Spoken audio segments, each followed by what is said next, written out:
A 23 de novembro de 2002, Portugal acorda chocado com a notícia de que vários menores, a cargo da instituição Casa Pia, sofrem, há mais de 30 anos e de forma continuada, abusos sexuais e psicológicos por parte de pessoal interno à instituição ou com proximidade. Há 20 anos rebentou o escândalo da Casa Pia. Bem-vindos ao Dominó, um podcast AMC Crime, criado e apresentado por mim, Rita Camarneiro. Estávamos em 2002, um ano depois do atentado às Torres Gêmeas. O medo do terrorismo e a ameaça de uma guerra no Médio Oriente era uma constante, algo que vem mesmo a acontecer um ano depois com a guerra do Iraque. Na música, a Avril Lavigne lançava o famoso single Complicated e em Portugal fazia sucesso o canto gregoriano, que eu não percebo como. Provavelmente foi o único ano em que o canto gregoriano teve sucesso e foi em Portugal, e foi em 2002. Não estava nada à espera disto. Mas também o tema Irras del Tomate de la Ketchup, que eu não vou cantar, recuso-me, porque fica na cabeça até 2025. É também em 2002 que se dá o maior desastre ambiental na Europa, com o naufrágio do petroleiro Prestige. Partiu-se em dois e acabou por se afundar perto do Cabo da Finisterra, na Corunha. Cerca de 3.000 quilómetros das costas espanhola, portuguesa e francesa ficaram poluídas. Imaginem, tudo cheio de cru, tudo negro. É por isso que eu dei aquelas gomas pretas que parece que estou a comer diretamente um naufrágio. É também no outono desse mesmo ano que Felícia Cabrita recebe uma chamada de um ex-aluno da Casa Pia. Ao telefone, a jornalista ouve do outro lado: "Nunca falei disto a ninguém, nem à minha mulher." Pedro Namora confessa-lhe que existe há anos pedofilia e abuso sexual de menores no seio da instituição Casa Pia. Fala do caso do Joel, que foi abusado e denunciado recentemente pela sua mãe, e ele próprio, Pedro Namora, havia sido assediado. Pedro testemunhava há anos o comportamento predador dos abusadores que, apesar de já terem sido denunciados aos dirigentes da instituição, onde se incluem pessoas do governo e à polícia, estes predadores continuavam impunes e próximos à instituição. É Felícia Cabrita quem expõe publicamente o caso a 23 de novembro de 2002, depois de ter estado mais de um mês a investigar, confirmou a queixa de abuso sexual junto da mãe do Joel, realizou entrevistas a alunos, ex-alunos e funcionários, e rapidamente percebeu que estava a puxar um fio de um novelo muito complexo. Todas as histórias de várias gerações de jovens abusados tinham alguém em comum. Carlos Silvino, mais conhecido como Bibi, contava já com várias queixas de abuso e tinha sido afastado recentemente do seu cargo da Casa Pia, mas continuava muito próximo dos jovens. Uma das pessoas cruciais para a validação dos factos e das denúncias foi o professor mestre de relojoaria da Casa Pia, Américo Henriques, que todos tinham em grande estima e que desde 1975 denunciava aos dirigentes, à PJ, os abusos sexuais a alunos da Casa Pia. E reparem, até 2002 nada tinha sido feito concretamente. Vamos então começar pelas primeiras denúncias. A primeira queixa foi do mestre Américo em 1975 e depois em 1981 contra especificamente Carlos Silvino. E é na sequência desta investigação nos anos 80 que chegam até Jorge Rito, embaixador português, onde são encontradas em sua casa duas crianças que estavam desaparecidas da instituição há 2 semanas. A educadora que as encontrou testemunhou e disse que foi um outro aluno quem lhe contou que os jovens estavam em casa de um tio rico que lhes dava dinheiro. E a educadora deslocou-se então à morada indicada pelo rapaz, acompanhada de um outro educador e também de um polícia. Tocaram muito à campainha, gritaram. O porteiro primeiro fez-se desentendido, fez que não ouviu e depois percebeu: não, tenho que tratar disto, senão lá lhes abriu a porta da casa do embaixador. Mal entrou, a professora viu os 2 menores deitados num sofá, um para cada lado, a dormir ou fingindo estarem a dormir. Recordou que o menor que os conduziu até ao apartamento queria entrar para ir buscar umas fotos, mas a professora não permitiu. Ao descer no elevador, encontraram um vizinho, muito zangado, que terá dito que o prédio era um corrupio, com entradas e saídas de jovens e adultos para a casa de Jorge Rito e que não havia descanso. A professora, que os encontrou, acrescenta também que enquanto regressavam de carro até ao colégio, com os miúdos a brincar no banco de trás, O rapaz que queria ir buscar as fotos em casa do Jorge Rito disse: ainda bem que a dona Isabel não viu as fotos, ainda desmaiava. A professora diz nunca ter desconfiado que era abuso sexual, pensava que eram drogas ou roubos. Como é que é possível? Não sei, porque é que haveria de ser um roubo ou drogas em casa de Jorge Rito? Foi aberto o inquérito-crime nos anos 80 por causa desta fuga destes alunos, onde Jorge Rito era referido como frequentador dos Jardins de Belém e era costume levar menores para a sua casa em Cascais, onde eram abusados sexualmente e ao mesmo tempo fotografados e filmados. Alguns alunos afirmam também encontrarem nestas festas, orgias, pessoas estrangeiras e também o conhecido apresentador de televisão Carlos Cruz. Os autos acabam arquivados. E quando em 2002 começam a investigação mais a sério dos abusos sexuais da Casa Pia, há uma série de nomes que fica de fora. Os crimes dos anos 80 não podem ser investigados devido aos prazos legais. Tinham um limite de 10 anos. Só no ano passado é que foi discutido em Assembleia um alargamento do prazo de prescrição de crimes de abuso sexual. O crime de abuso sexual contra crianças prescreve 5 anos depois da vítima completar os 18, ou seja, quando a vítima chega aos 23. Um prazo tão curto não faz qualquer sentido em crimes desta natureza, porque a maior parte das crianças demora algum tempo até ter noção do que lhes aconteceu. A vergonha, o pudor e a culpa faz com que muitas vezes, só em adultos, é que percebem o que lhes aconteceu. E quando decidem finalmente denunciar, a lei diz-lhes que é tarde demais. Sem querer ser maçuda, mas acho que vale a pena referir que foi discutido em Assembleia em 2021 o alargamento do prazo para que as vítimas possam fazer denúncia até aos 50 anos. Este projeto de lei foi aprovado. Também outro projeto de lei que propõe que a vítima possa fazer a denúncia até completar 40 anos, quando a data do crime tiver menos de 14. Reparem, foi aprovado em Parlamento em 2021, mas ainda não está na lei, digamos assim. Não é oficial. Tem de ir à Presidência da República e só depois é que o Presidente, na Presidência da República, é que aprovam ou vetam estes projetos de lei para serem postos em prática. Só que por alguma razão isto ainda não é um assunto prioritário. Isto é eutanásia 3-15 dias, como os canalizadores. 3-15 dias é veto ou não? Agora aqui, a Casa Pia abrange vários colégios e funciona sob a tutela do Estado. A grande maioria são crianças e jovens oriundos de famílias disfuncionais ou com graves problemas de subsistência, apresentam carências afetivas muito notórias e a ausência de referências parentais sólidas e seguras.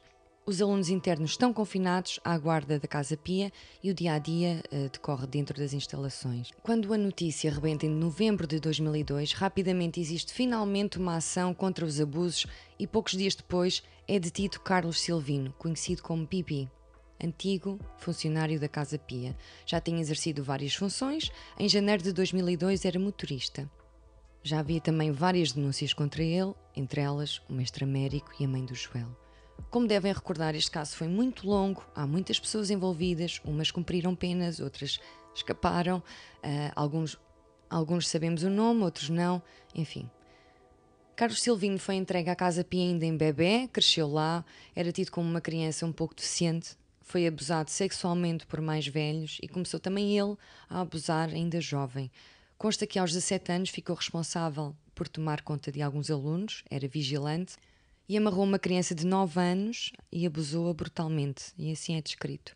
Levaram-na ao médico, comprovou o abuso, mas Bibi não foi expulso. Continuou a passar de função em função, era sabido que violava crianças e durante mais de 30 anos continuou na instituição. Contou com alguns processos disciplinares que o faziam afastar-se por algum tempo, mas logo regressava. Consta ainda que se gabava dos feitos, escrevia diários onde escrevia as atrocidades sexuais cometidas e dizia de barriga cheia que ninguém o apanhava, porque conhecia muita gente influente. E Bibi, de facto, era um trabalhador fiel para os seus superiores, conhecia muita gente influente porque cedo se envolveu numa rede de prostituição onde a moeda era o corpo de crianças que vendia a uma elite composta por altas figuras da sociedade. E é aqui que o caso ganha outros contornos. Dias André, um dos investigadores principais da Polícia Judiciária, em entrevista ao canal TVI, recorda a perplexidade que teve ao deparar-se com os primeiros depoimentos das vítimas. Nós não tínhamos a mínima noção do que isto pudesse vir a dar. Fomos confrontados com dificuldades a todos os níveis, com um silêncio completo e com uma teia de cumplicidades que a investigação começou a notar e que de maneira alguma nos fazia crer que isto tivesse a dimensão que veio a tomar. Foram interrogadas centenas de alunos e ex-alunos da Casa Pia. Várias figuras públicas são acusadas de terem tido relações sexuais com menores, ora em festas com orgias, ora de forma mais individual. Muitas delas em Cascais. Esta malta de Cascais é danada para as orgias. Caramba! Nesta fase inicial de investigação, identificam-se vários locais onde os abusos têm lugar para além do seio da instituição, nomeadamente a casa de Jorge Rito, em Cascais, uma casa em Elvas, outra em Azeitão e mais umas quantas. Estoril, Avenida das Forças Armadas, enfim, são possivelmente as piores excursões da história. Pior visita de estudo. Estas acusações das crianças entrevistadas pela PJ são reforçadas pelos ex-casapianos Pedro Namora e Adelino Granja, que pertenciam a uma geração mais antiga que também tinha sido abusada na mesma rede onde se inclui o próprio advogado Carlos Silvino, Hugo Marçal. Durante vários meses este assunto é debatido até chegar ao Parlamento. Teresa Costa Macedo é ouvida pela PJ para entregar os relatórios que provavam, segundo ela, que tinha entregue à Polícia Judiciária várias denúncias de pedofilia desde 1982, mas isto fica em águas de bacalhau porque a PJ diz que não recebeu e anda-se nisto há algum tempo. Depois de tornado público, rapidamente são feitas mudanças na estrutura interna da instituição Casa Pia. É demitido o provedor, Luís Rebelo, porque basicamente foi incompetente, e entra a grande Catalina Pestana, vista como uma protetora das vítimas e corajosa, porque abarcou com as denúncias, ouviu os relatos das vítimas, tomou as dores das crianças como dela e lutou para que fosse feita justiça até ao fim da sua vida. Morreu recentemente, em 2018. Nos meses seguintes à atenção de Carlos Silvino, seguem-se muitas outras, a mando do juiz Rui Teixeira. Já em janeiro de 2003 é detido o médico Ferreira Diniz. Depois segue-se a atenção de Carlos Cruz, o advogado de Carlos Silvino, Hugo Marçal, o ex-provedor adjunto da Casa Pia, Manuel Abrantes, que para além de encobrir as práticas de Bibi, também abusava e tinha pornografia infantil. Em maio é detido o embaixador Jorge Rito. Este demorou, devia andar com eles apertados. Demorou. A tese da cabala contra o PS foi levantada devido ao envolvimento do deputado de primeira linha do Partido Socialista, Paulo Pedroso, muito apoiado por Ferro Rodrigues, que também é mencionado por algumas das vítimas. Paulo Pedroso é também detido, mas solto poucos meses depois, em outubro. Catalina Pestana, em entrevista à TVI, conta que as vítimas, ao assistirem na televisão à saída em liberdade de Paulo Pedroso, pregaram as suas unhas na cadeira onde estavam sentadas, unhas essas já roídas, e choraram. Paulo Pedroso, mais tarde, processa o Estado português, acabando por receber uma indemnização de cerca de 68 mil euros em 2018 pela sua detenção ilegal. Hermano José foi também mencionado por oficialmente uma das vítimas e constituído arguido. Quando foi notificado para interrogatório, ele estava prestes a entrar em direto no programa Hermano de Sique. Isto foi muito criticado, esta forma mediática como foi notificado e interrogado. O timing escolhido, não é? Esperei um bocadinho. Havia jornalistas, enfim. Mas aquilo que definitivamente ilibou Hermano José foram as datas dadas pela vítima. Nessa altura, Hermano José estava a gravar no Brasil e foi a própria SIC a comprovar. Mais tarde o adolescente diz que ter-se enganado nos dias, nas datas, mas já não o deixaram mudar o testemunho. Eu tive o prazer de conhecer a Felícia Cabrita, que me recebeu muito bem em sua casa. Foi a filha quem me abriu a porta, ofereceu-me café e fomos até ao andar de cima, onde Felícia trabalha. Na sua secretária está uma fotografia do seu falecido marido, Turcato Sepúlveda, escritor e jornalista, que faleceu em 2008, e da sua filha em comum, a Maria. Sentei-me numa cadeira de baloiço e ela na secretária à frente do computador. Ela agora fuma vaporizador, como eu. O dela cheira a baunilha, o meu é o Aicos. Por isso tive de dizer, cheira um bocado mal, não peidei, desculpa, Felícia. E ela disse, desculpa, eu já estou habituada. Bom, sabem como é que funcionam estas coisas de mau cheiro? Uma pessoa habitua-se, por exemplo, na fábrica da Leirosa é assim, fábrica de papel, quem vive lá já não sente, e quem trabalha lá. Estivemos mais de 1 hora à conversa sobre o processo Casa Pia. Felícia falou sobre o tabu, que é este assunto até aos dias de hoje, das teses da cabala, do testemunho das vítimas e como na sua investigação chegou a encontrar documentação que dá conta que esta rede de pedofilia tem origem já nos anos 60 para servir americanos milionários vistos socialmente como benfeitores e com sucessões e não sei o quê. Vamos ouvir algumas partes desta conversa. Eu já gostava de dizer que, passados estes 20 anos, o sentimento que eu tenho é que este é um caso esquecido. Que eu não sei se não poderemos dizer um dia. Historicamente, há tabus em várias épocas. E este eu acho que vai ser o tabu do século XXI. Mesmo em termos de consciência coletiva. As pessoas preferem ilibar os arguidos e encontra-se em termos de elite e mesmo de classe política quem continua a dizer que este processo foi uma cabala. O processo da Casa Pia é um processo que foi escrutinado por todos os tribunais superiores portugueses e também pelo Tribunal dos Direitos Humanos. E quando o Tribunal dos Direitos Humanos vem dizer que a prova é mais do que suficiente, aliás, eles ficaram espantados e revertem isso na sua decisão, ficaram espantados com a abundância da prova. Como é que, pergunto eu, depois disto tudo, ainda há quem diga que isto foi uma cabala montada contra o Cruz ou contra alguns políticos? Ninguém disse que era uma cabala montada contra o Carlos Silvino. Há miúdos que foram comprados, eu digo que foram comprados porque eles vieram a dizê-lo. Vieram dizer que foram subornados. E que vieram dar o dito por não dito e dizer que não tinham sido abusados por eles. Entre eles uma das pessoas era o Carlos Cruz. Outros miúdos, ao verem, que já tinham ficado furiosos com a retratação do Carlos Silvino. Porque o Carlos Silvino também se retratou. Às tantas uma vez dizer que não tinha abusado de ninguém e que era a polícia que punha uns pozinhos nos copos de água dele e que ele bebia aquilo, ficava transtornado e confessava.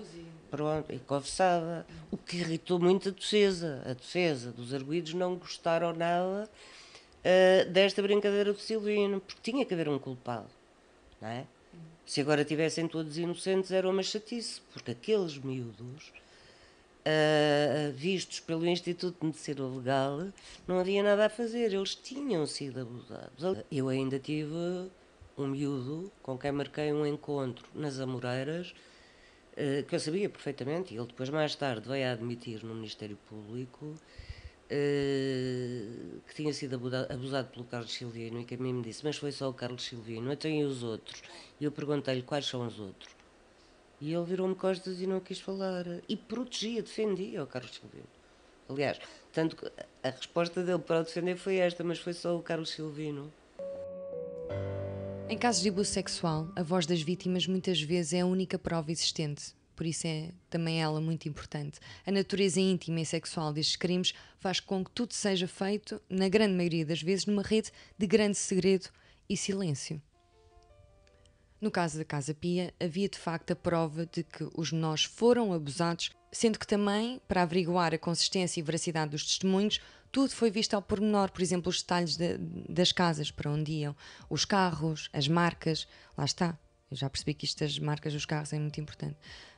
Por exemplo, o Ferreira Diniz era o médico do Ferrari. Estamos a falar possivelmente de centenas de vítimas, mais de 1000 os crimes praticados, alegadamente, e no entanto foram consideradas credíveis e fiáveis 29 jovens. Que em 2010 o mais novo tinha 13 anos e o mais velho 21. Quanto aos crimes, uns eram mais recentes, outros já tinham alguns anos. Colocou-se sempre em causa o testemunho das vítimas ao longo destes anos e ao longo do processo. Inclusive, o testemunho para a memória futura, decretado pelo juiz Rui Teixeira, foi abruptamente interrompido pelos advogados dos arguidos quando começou o primeiro testemunho, de um ex-aluno da Casa Pia, foi logo travado e o juiz Rui Teixeira foi afastado do caso. A defesa festejou e os alunos abusados, mais uma vez, foram silenciados e impedidos de falar. Este caso tornou-se muito mediático não só pela natureza do crime em si, dentro de uma instituição que deveria fazer o oposto, que era proteger os menores, mas também pelas figuras políticas envolvidas, claro. Figuras políticas e mediáticas. Ainda há quem acredite na inocência de muitos dos acusados e dos arguidos e de quem cumpriu pena, como nos lembra Felícia Cabrita. Carlos Cruz tinha sido o namoradinho de Portugal durante décadas. Era um homem bonito, o povo adorava, portanto, mal surgiu o nome de Carlos Cruz. Tu eras muito nova na altura, não te lembras, mas as pessoas acampavam à porta dos tribunais a gritar a inocência do Carlos Cruz. E faziam-no como? Era uma questão de fé. Não conheciam a prova, portanto é uma questão de fé. Mas o problema não fica aqui, não fica no povo. Nós temos jornalistas e comentadores que continuam a dizer que ele é inocente e que foi uma cabala. Apesar desta abundância de provas que é o próprio Tribunal dos Direitos Humanos que vem confirmar, há pessoas que as classes são o que são em todo o lado do mundo, protegem-se. Portanto, quando hoje se fala de cabala e que os miúdos montaram uma cabala, provavelmente está-se a falar de 2 em 1. É como aos shampoos, porque em 80 já era uma cabala, depois continua a ser uma cabala. Aliás, o Carlos Cruz veio chorar publicamente numa estação de televisão quando se soube deste processo na década de 80 e que já o incriminava. E, portanto, aí passa-se a investigar uma rede de pessoas e arranja-se muita prova, quer documental. Aqui estamos a falar, não é só testemunhos, apesar de eu achar que num caso de pedofilia, de abuso sexual, a voz da vítima não pode ser esquecida, não é? Mas havia outro tipo de provas. O julgamento começou em novembro de 2004 e acabou com 7 arguidos: Carlos Silvino, Carlos Cruz, Manuela Brandes, Jorge Rito, Ferreira Diniz, Hugo Marçal e Gertrudes Nunes. A Gertrudes por lenocídio, incentivo e fomento da prostituição. Era a dona da casa de Elvas, onde se dava esta prática da prostituição de menores, e consta que era ela quem recebia as crianças e adolescentes em casa. Lhes abria a porta. Bom dia, boa tarde. Gertrudes. Não sou. Foi o julgamento mais longo da história da justiça portuguesa. Durou cerca de 5 anos e 8 meses. Teve 461 audiências, 980 testemunhas e mais de 70.000 documentos. A leitura do acórdão, lembro-me, foi algo muito marcante e foi a 3 de setembro de 2010, 8 anos depois de rebentar o escândalo. Carlos Silvino foi condenado a 18 anos de prisão, que baixaram para 15 depois. Foi pronunciado por mais de 600 crimes sexuais e o Ministério Público deu como provados 167, na maioria abuso sexual. Saiu em liberdade condicional a 17 de julho de 2022. Este ano. Carlos Cruz foi condenado a 7 anos de prisão, foi pronunciado por 6 crimes de abuso sexual e dado como provadas 2 situações de abuso sexual sobre menores ocorridos na casa da Avenida das Forças Armadas, em Lisboa, e pelo menos uma numa casa em Elvas. Saiu em liberdade em 2016. Manuela Brandes foi condenada a 5 anos e 9 meses de prisão efetiva por 2 crimes de abuso sexual de menores. Pronunciada inicialmente por 51 crimes, incluindo 48 de abuso sexual e 2 de lenocínio, mas o Ministério Público deu como provados 16 crimes de abuso. Foi solto em 2017. Jorge Rito, que foi condenado a 6 anos e 8 meses de prisão, foi pronunciado por 11 crimes, 9 de abuso sexual e 2 de lenocínio, mas considerado como provados 8 crimes de abuso. Foi libertado em 2014 devido a doença grave. O advogado Hugo Marçal foi sentenciado a 6 anos e 2 meses de prisão, considerado culpado de ter providenciado a casa em Elvas, pedido à arguida Gertrudes Nunes. Estava pronunciado por 23 crimes, 19 de lenocínio e 4 de abuso sexual. No entanto, em 2012, o advogado viu a sua condenação anulada e foi absolvido do processo Casa Pia. O médico Ferreira Diniz Foi condenado a 7 anos de prisão efetiva por 2 crimes de abuso sexual de menores. Foi libertado em 2014 para prisão domiciliária devido à doença e morreu em março de 2022. Já Gertrudes Nunes foi absolvida. O tribunal considerou a arguida culpada de ter oferecido uma casa em Elvas, mas os juízes consideraram não estarem preenchidos todos os requisitos para ser condenada pelos crimes em causa. Gertrudes Nunes respondia por 26 acusações de lanucínio. Felícia lembra que, por mais que se pretenda meter uma pedra neste assunto, as feridas são reais e são para a vida. As vítimas não esquecem a dor e o país também não. Porque as pessoas que querem esquecer estes casos, o caso de Casa Pia, também não lhes dá jeito ter este amargo de boca e estar a falar de coisas que vêm demonstrar o sofrimento que foi o daquelas crianças e como isto é difícil. Há quem diga que a dor vai atenuando com o tempo.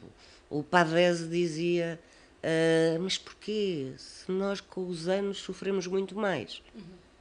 Ainda mais não havendo uma resolução. De onde é que vem esta sabedoria? Quem é que acredita que um miúdo destes começou a ser abusado aos 7, 6 anos, etc., que foi metido em esquemas completamente perversos? Alguém acredita que eles se esqueçam? Eu lembro-me uma vez numa festa de Natal da minha filha, eu não tinha onde estacionar o carro. Estou aflita e havia um stand de automóveis e eu saio do carro, estaciono e digo: olha, peço imensa desculpa, eu estou assim, estou atrasada. O senhor olha para mim, fica entupido, com os olhos vermelhos e disse: sabe, a senhora ajudou-me muito na minha vida. Eu durante 40 anos ou 30 anos, não sei, guardei comigo uma grande dor. Foi depois do seu trabalho da Casa Pia que eu pela primeira vez partilhei isto com a minha família. E chorou. Eu não lhe fiz uma única pergunta, como é óbvio. Agradeci e fui-me embora. Quando voltei já ele não estava lá. Ou seja, a leitura que eu faço foi: não suportou. Estava outro senhor e o meu carro ali estava guardado à frente do stand de automóveis. Portanto, esta dor não passa. Queria agradecer à jornalista Felícia Cabrita, que é um exemplo de mulher, isto assim, já em jeito de desabafo, não só pelo trabalho, pela coragem que teve a divulgar este caso. E obrigada por ter aceitado o meu convite e de me ter recebido em sua casa. Queria agradecer a todos que têm acompanhado o Dominó, que já está disponível também no YouTube. Obrigada. Este foi o Dominó, um podcast da MC Crime. Eu sou a Rita Camarneiro.